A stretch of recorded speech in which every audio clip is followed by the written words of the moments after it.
So the video we have here is Delaware and Rhode Island compared. Like I said earlier today, Rhode Island is where I'm from.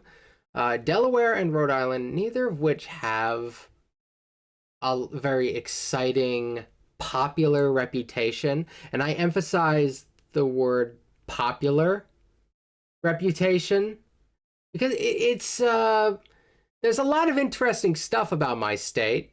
We were kind of crazy, especially in the early days. Before the Boston Tea Party, Rhode Islanders during the lead up to the Revolution were like burning a British ship in our harbor. So, you know, we were kind of crazy. We liked printing paper money and expecting other states to accept it, even though it was worth nothing. Hey, that ties into the money talk we were doing a second ago.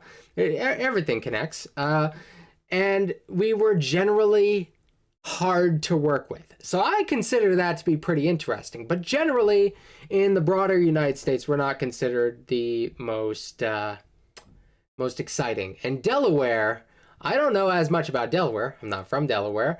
But when I think of Delaware, I think of the scene from the movie Wayne's World, where they're in front of a green screen and it's transporting them to different places.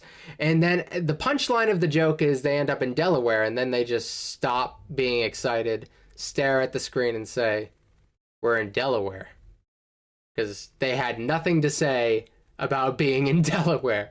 And I'm sure Delaware has a much more interesting history than we are aware of. It's just, you gotta look for it.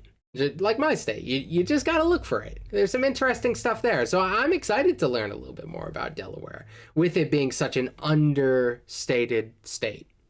All right. So let's do that.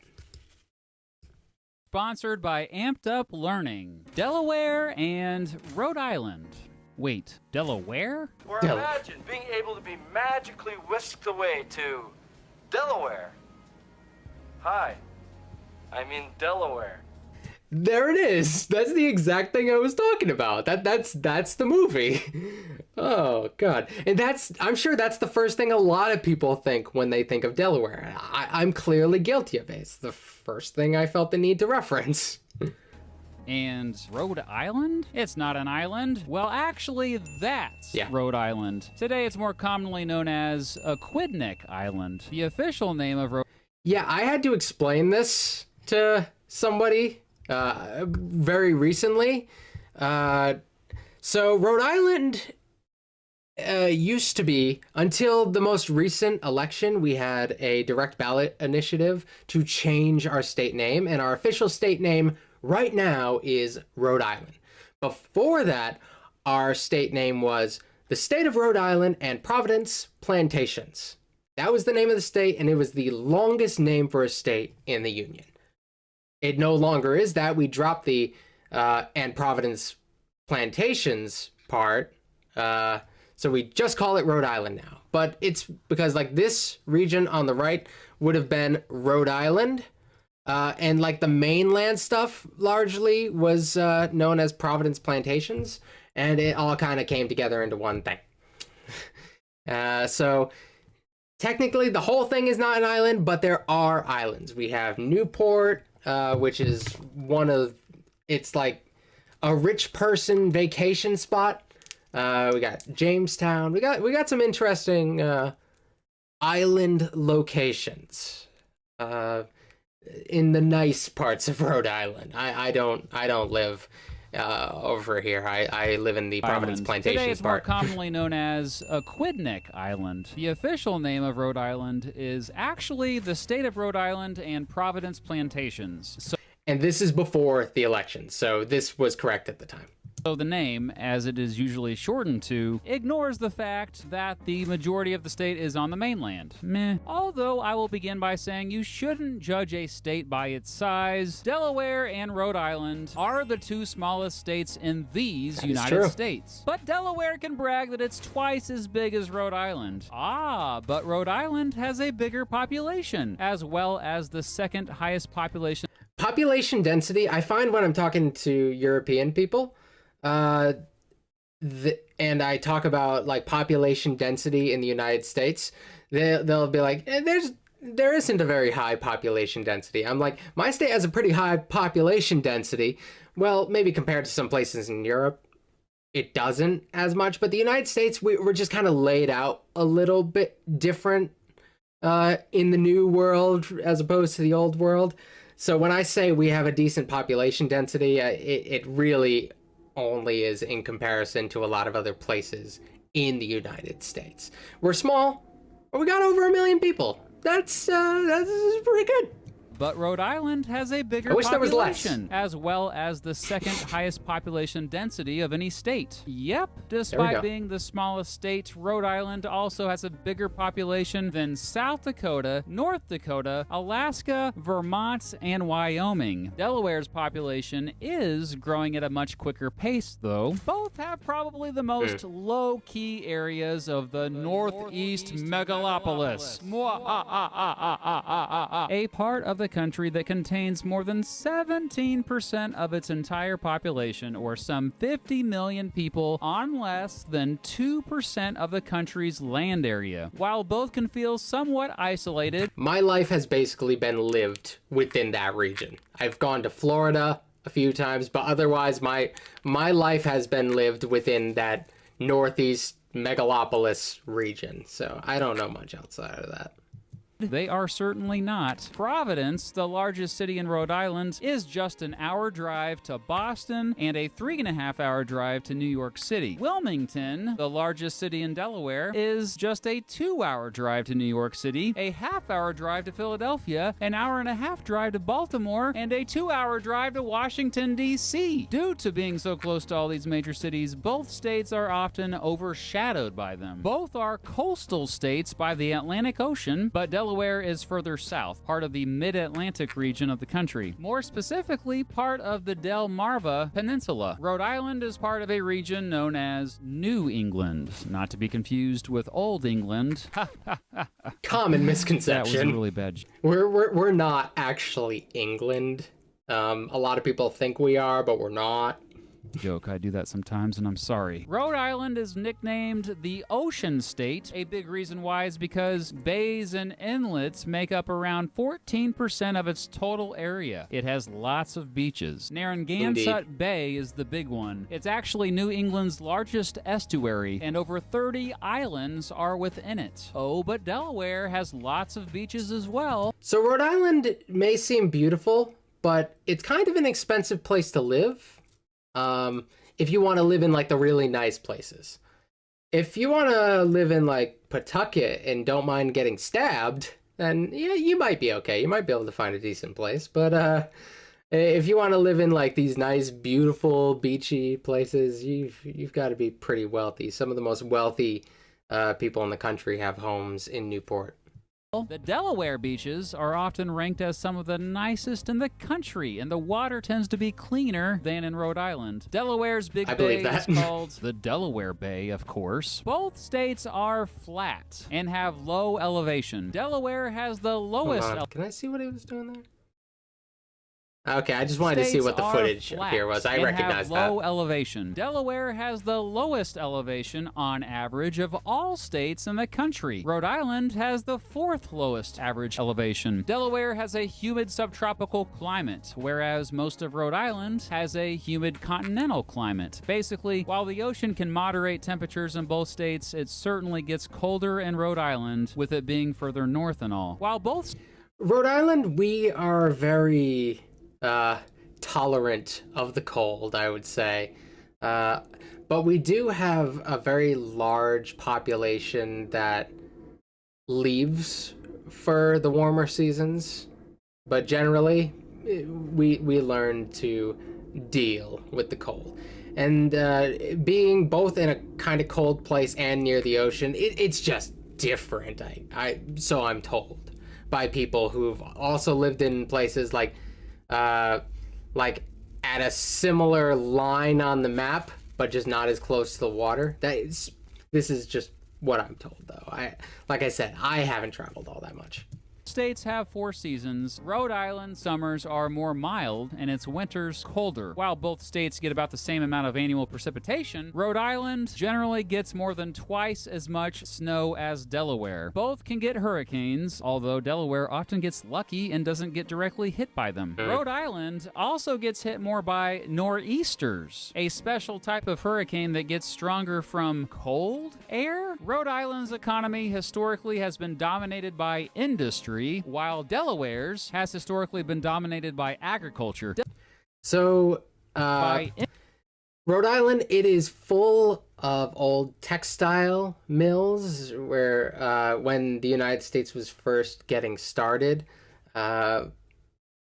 we really invested a lot into manufacturing and exporting textiles, a lot of which were worked on here. So if you look around, there's like a million different old textile mills, most of which are not active, many of which are flat out abandoned, many of which are transformed into apartment complexes.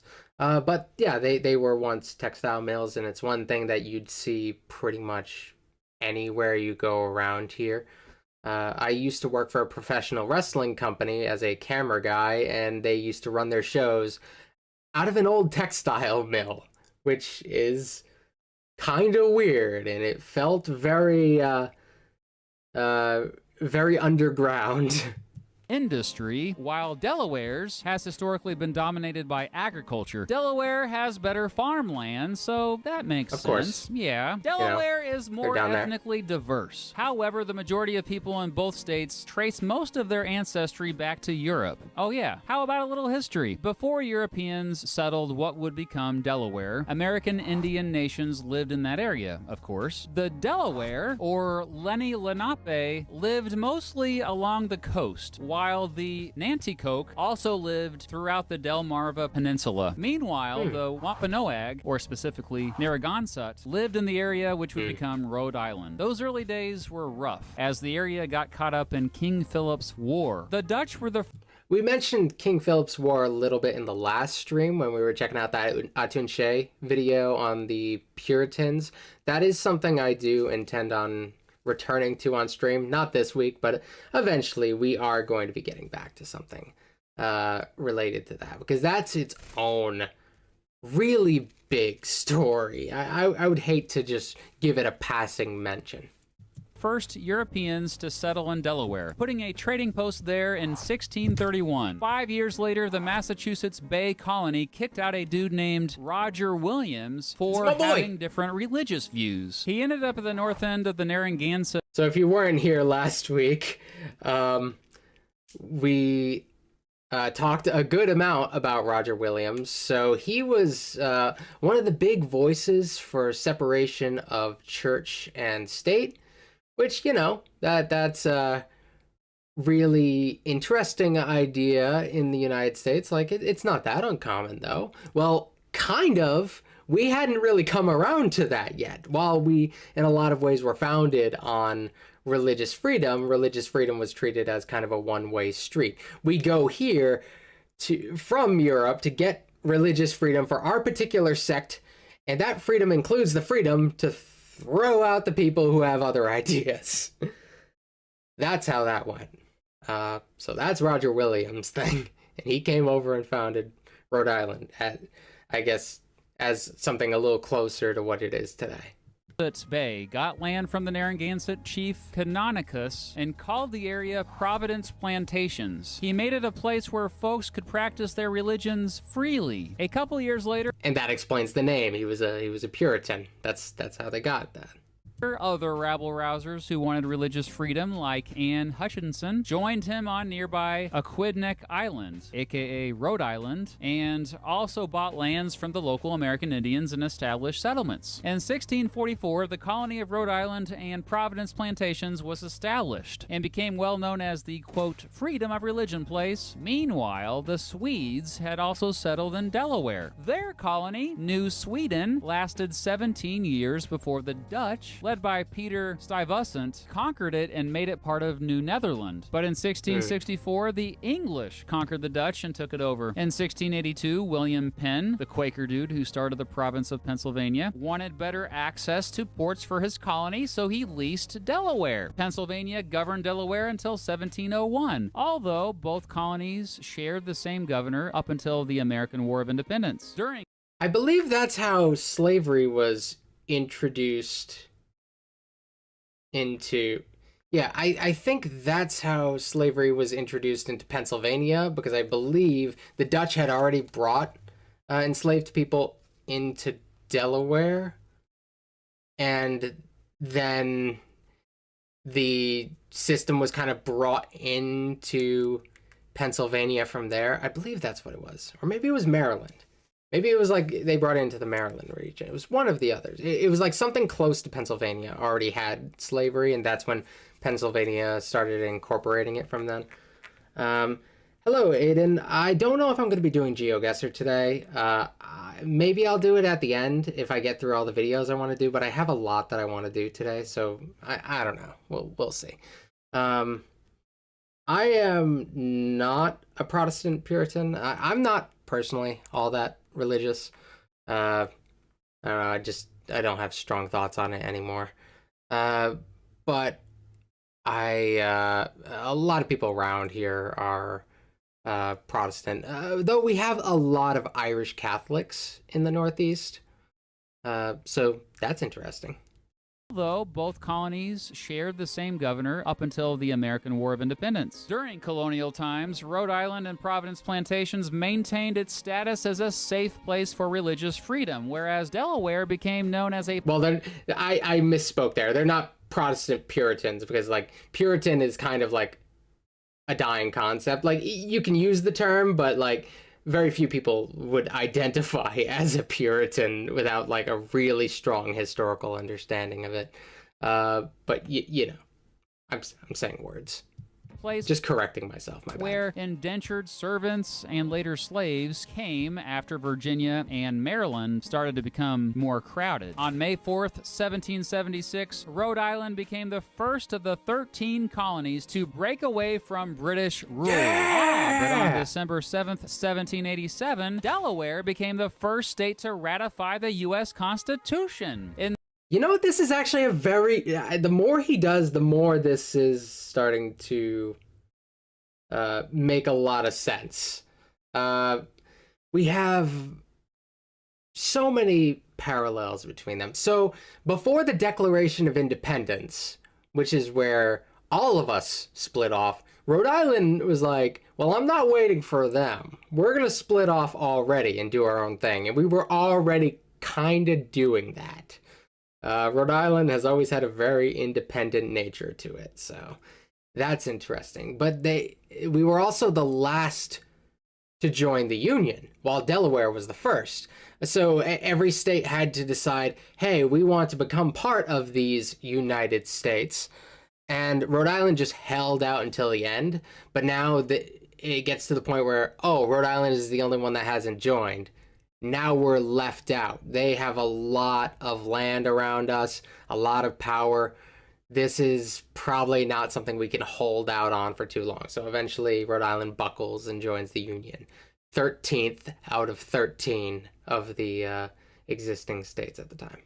In 1790, the American Industrial Revolution sort of just began in Rhode Island after Samuel Slater started the first textile mill in Pawtucket. While Delaware was mostly an agricultural state in the early years of the United States, a dude named, I am just going to say DuPont started a gunpowder factory just north of Wilmington. That company would become the biggest supplier of gunpowder in the country by the beginning of the Civil War. And DuPont's descendants became one of the richest and most successful families in American history. Rhode Island had a long history of abolitionism. In fact, it was the first to outlaw slavery. But while Delaware was a slave state even during the Civil War, War, it remained loyal to the Union, and over 90% of its African American population was free anyway. However, after the Reconstruction period ended, Delaware was just as bad as states further south by passing Jim Crow laws that essentially made blacks second-class citizens. During the Gilded Age, I believe Rhode Island had some issues during the Jim Crow period. I believe we had a pretty large Ku Klux Klan chapter here. So we're not perfect on race issues. Rhode Island became one of the richest states in the country. Many of the robber barons, or titans of industry, had homes and or summer homes in the state. Throughout the 20th century, both states became more and more similar, strangely enough. Today, both states lean to the left politically and reliably have voted for the Democratic Party for the past few decades, although Delaware has more conservatives. Both have And Delaware is a little bit closer to the south, so like you'd start to lean a little bit closer to that. You're getting closer to more traditionally conservative states. It makes sense. Exactly 3 state forests. Exactly 3. The cost of living is generally pretty darn similar in both states. However, Delaware is famous for its low taxes. Only one state has lower taxes than Delaware, and that's Alaska. Oh, and because Delaware is a place where a lot of companies base themselves out of because of the low taxes. It incentivizes companies to move and base their operations out of Delaware. Because Delaware has such low taxes, as well as very business-friendly laws, more than half of all publicly traded companies in the country are incorporated there. There are more companies there than residents. Meanwhile, Rhode Island has some of the highest taxes in the country. Delaware residents tend to make more money than Rhode Island residents, and the state has a much higher GDP. However, the poverty rate is higher in Delaware. Rhode Island has a higher minimum wage. Unemployment is... Our minimum wage is like slowly going up too. I believe every year we're like doing a gradual increase. I think to the $15 minimum wage thing. I think that's what it was. This is like a long-term plan here. So we're steadily going up. I'm gonna be getting a raise next year. I just outed myself as a minimum wage worker. Higher in Delaware. Rhode Island has a higher minimum wage. Unemployment is nearly identical in both. Residents in both states tend to be older on average compared with residents in most other states. More residents in Rhode Island have at least a bachelor's degree. I'm not sure if these two specifically have bachelor's degrees. I'm just saying in general, okay? We have... You know what? I would say our education system is not too bad in Rhode Island. We also, I don't know if we're currently doing it. I believe they are, though. They offered 2 free years of community college straight out of high school, which that's really cool. We've got a community college of Rhode Island. There's several campuses across the state, and if you complete high school, they'll cover your first 2 years of community college. You might be able to just walk away with an associate's degree, which is not bad. And gives you a little bit of a leg up getting into other colleges. And they have great programs that like link the community college to other colleges where you can finish your 4-year degree and get your credits transferred well. I think there's a lot of good stuff in the Rhode Island education system. It's not perfect. There are definitely some flaws, but there are some things that I like that are well provided for.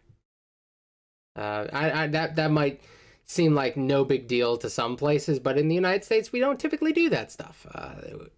Education is one of the first things to get cut in a lot of places, while other places will gladly give people free college. Delaware has much more crime. Well, dadgummit, Delaware, cut it out. Residents of both states are mostly Christian, like the rest of the country, but the single largest denomination in both is Roman Catholic. Heck, 42% of Rhode Island residents identify as Roman Catholic, which is the highest percentage of any state in the country. Let's see, other random facts? I'm a big fan of the Farrelly brothers, and they are from Rhode Island, which is why 3 of their films are based there. Seth MacFarlane set Family Guy in Rhode Island, likely because he went to school in the state. Believe it or not. Yeah, I think he went to URI, maybe University of Rhode Island. I always joke, kind of half joking, that Peter Griffin's voice is a perfect Rhode Island accent, because it kind of is, the way we talk. My accent doesn't really reflect the common Rhode Island accent. I have a much more neutral accent. But most of people, a lot of them from the older generation will drop their R's when they talk. And the phrase that I use to remind myself of how a Rhode Island accent goes is, we park our cars in Harvard Yard. We park our cars in Harvard Yard.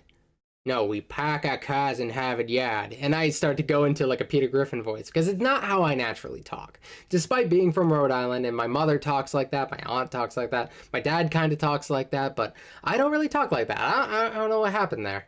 I have some accent there. Nobody just doesn't have an accent. But mine doesn't really reflect where I'm from very well. Family guy in Rhode Island, likely because he went to school in the state. Believe it or not, Bob Marley lived in Delaware off and on for several years. It's true. He worked for the aforementioned DuPont company and at the Chrysler assembly plant in Newark. You're just jealous because you're not going to be the first dumpy to go to college. Rhode Island residents seem to have a more distinct accent. It's like a mix of New York City and Boston. And those weird Rhode Islanders call drinking fountains bubblers or bubblers, and some even... That is something I often have to explain. It came from a brand of bubbler. Sorry, a brand of drinking fountain. I have to use that term. That was called a bubbler. And some places got it, and those places still have remnants of all drinking fountains being called bubblers. So, yeah. Call milkshakes cabinets? Okay. It's similar Delaware to a Boston residents accent, often divide themselves up into northern Delaware and slower lower, split by the Chesapeake and Delaware Canal. Put very simply, north of the canal, you're a city slicker who tends to vote for Democrats. South of it, you're country folk who tends to vote for Republicans. Rhode Island was one of the two states that rejected prohibition. The other was Connecticut. Delaware has the fastest internet speeds in the country. In conclusion, don't overlook these two states just because they're small. They've got a lot going on for them. I thought that was really good. That was a very thoughtful video about my home state. I really, well, and Delaware, and I think I appreciate Delaware a little bit more. I feel like I can relate to Delaware a little bit more. I can understand kind of where they're coming from a little bit better. I like doing this. I like when I get to check out stuff from where people talk about where I'm from, because very few Rhode Islanders make YouTube videos and have much of an audience. I've looked up Rhode Island YouTubers. There's not always the best selection, and very few of them seem to make content that's around where we're from. So I love when I get the opportunity to talk about that stuff. Mr. Beat's great. I really enjoy his stuff. I've spoken to him on a few occasions. Like, I've interacted with him a couple times on some videos that I did of his, and he's always been super nice, super courteous. So